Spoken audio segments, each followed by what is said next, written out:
Gusto niya ng real talk. Real talk. Yan si Bongbong Marcos. Bangag yan. Bangag. Duterte talks.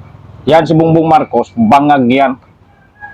Kayo naman kasi, naniwala kayo sa sinasabi ni BBM na yung bigas ay gawin niyang 20 yung kilo.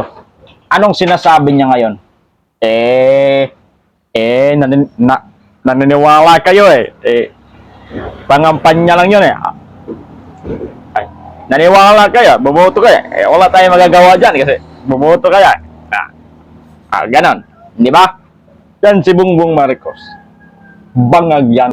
At ngayon sinasabi niya ay shut down everything. May plano siguro magmarsyalo yung anong sa tingin niya makokontrol niya yung militar sa ginagawa nung dati ng tatay niya. Noon dati may batas militar. Baka yung ngayon maglaban-laban ngayon yung kapwa militar at kapwa PNP. Bakit? Sasang-ayunan ka ba sa ginagawa mo sa bansa natin? Ganun ba?